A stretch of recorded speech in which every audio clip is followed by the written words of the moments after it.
Ndabasuhuje cyane, hano rero hari akamayiningi turi gukora keza cyane, ni ukuvuga ngo ukanda hano kuri linki nk'uko bisanzwe, linki namwe ndaza kuyibaha, mbahe na rifero kode, bahita bagutwara kuri Play Store. Iyo bakuzanye kuri Play Store, reka dutegereze gatoya netiwake, bakuzana kuri Play Store, hanyuma ugera hano ugahita ushyiramo email yawe, nta kibazo, ubwo ndaza kukwereka uko na application tuyibona. Ubwo hano duhita dushyiramo email, reka nze nshyiremo email ubundi dukomeze. Umaze gushyiramo email nyine uhita ukanda hano hasi kuri verify email ahangaha. Ubwo ni ukuvuga ngo hano baba baguhaye email, ujya muri email yawe ukareba email, kuko ino verification ngira ngo urabona hejuru baduhaye email. Iyo umaze gushyiramo email uhita ukanda hariya kuri verify, bakaguha ino email ukurikire, hanyuma uhita ukanda hano kuri confirm your email verification, ugakanda hano kuri confirm ugategereza. Urabona ko email ibaye verified, uhita ugaruka aho wahoze rero. Ukigera aho wahoze uhita usanga hano byarangiye, bakaguha email bakakubwira, ukaza ugashyiramo hano, uraza email iba irimo ugashyiramo hano username, ka kazina ukunda kwiyita, hano ugashyiramo password ukayisubiramo, noneho referral code iyo wanyuze kuri link referral code dore ngiyi iba yizanyemo, naho utanyuze kuri link referral code nayo ndaza kuyiguha. Ubwo reka tubanze twuzuzemo ibyo ngibyo. Ni ukuvuga ngo iyo umaze kubyuzuzamo byose gutya wahujuje, uhita ukanda hano hasi handitse ngo create account, ahangaha aha hasi kuri create account. Ubwo wabishyizemo byose warebye ko na referral code irimo,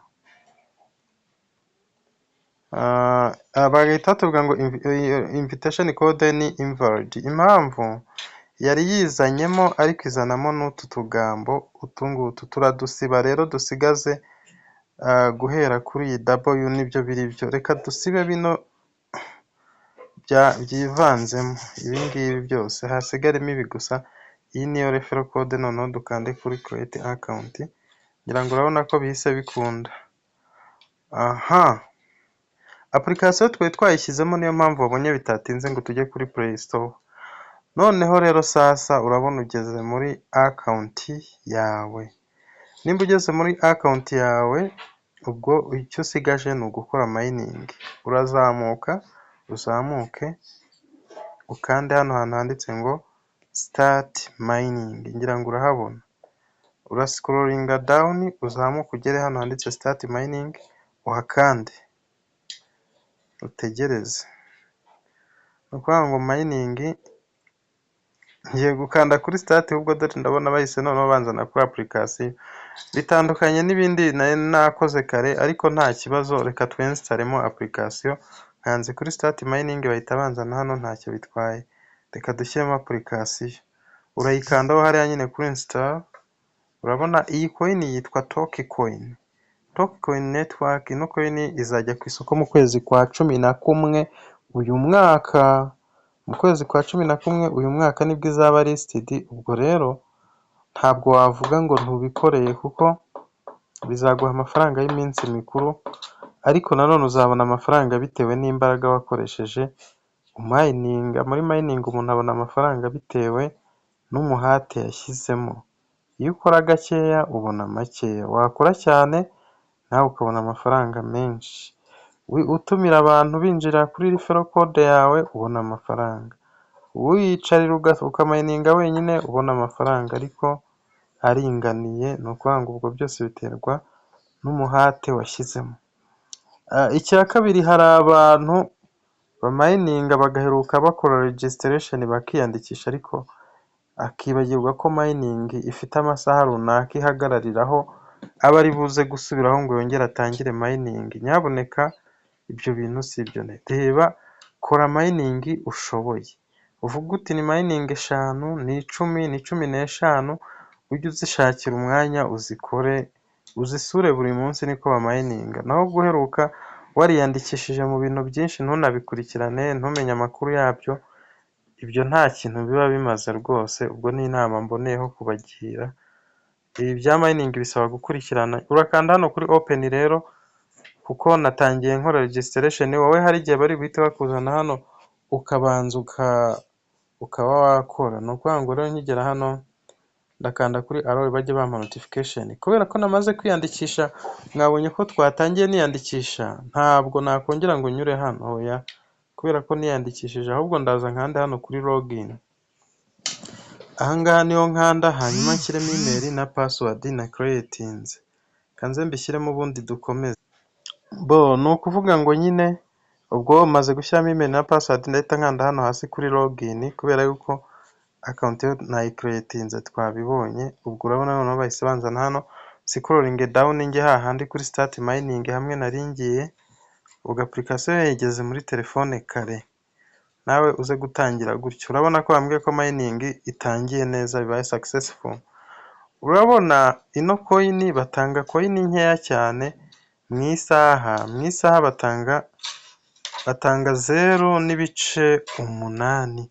urabona 0.8 ku isaha nibyo batanga. Noneho hari ahandi ngiye kukwereka, hano hantu handitse ngo activate bonuses. Aha hantu kuri activate bonuses urahakanda, ndetse nze mbikwereke. Turebye hano kuri balance, urabona balance hariho 0,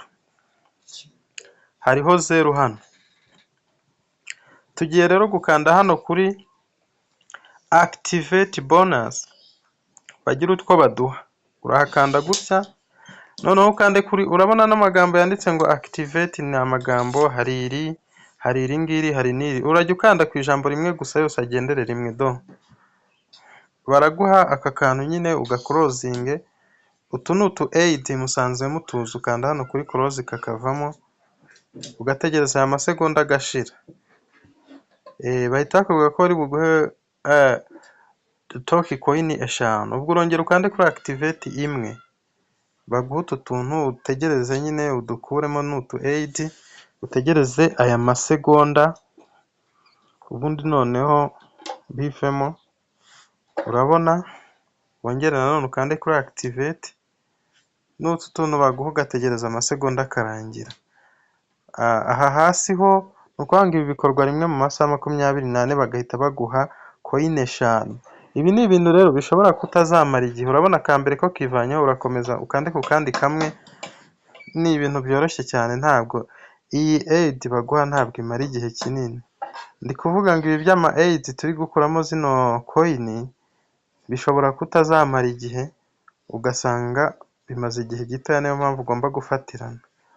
Urabona gutya, ubwo birarangiye. Urabona kuri buri kantu hose bagiye batubwira yuko ari nyuma y'aya masaha. Aka ko ndabona amasaha 48 simbizi, ariko aka ni umunsi, n'aka ngaka ni umunsi. Ubwo rero birarangiye, ndasa nk'ukanda kwa aka kantu nsubira inyuma gakeya nkwereka uko biteye. Urabona ze kuri balance hahise hajyaho nyine coin 5. Izi coin 5 ukurikije ko mu isaha baduha 0.8, urumva zitwaye igihe kinini. Niyo mpamvu utagomba kuzirengagiza mu gihe ugiye gukora mining, dore zo zajeho. Noneho ino mining impamvu nayikunze, nabonye izaba ari sawa cyane. Reba kuri wallet, ubundi coin imeze gutya ikunze kugira coin bagahita zose bazitanga. Nuko ngo urareba nk'ahantu nk'izo bita za sidara nyine cyangwa za ruby, hamwe ubasha kuzitransfer. Urabona hano hari receive, hari na send. Ubwo coin zawe ushobora kuzohereza cyangwa se ukaba wazakira. Urabona nizo bamaze kumpa bahita banyereka ko nazakire, zihita zijya muri wallet. Urabibona zijya muri wallet. Noneho hano wanaziswapa, ubwo ariko igihe kizagenda kigera. Gerageza ino mining kabisa, kandi ntucike intege. Ngira ngo ibintu byose ni ugutegereza amafaranga, umuntu arayashakisha. Nuko ngo ndagushyirira referral code na link muri description, ndashyiramo ndetse na link ya WhatsApp, wajoininga abo tubana kuri WhatsApp, namwe ndayibaha nta kibazo. Sawa, mukomeze kugubwa neza. Kora subscribe, ukore na like, nawe ujye untera n'inkunga, tuzamurane muri rusange.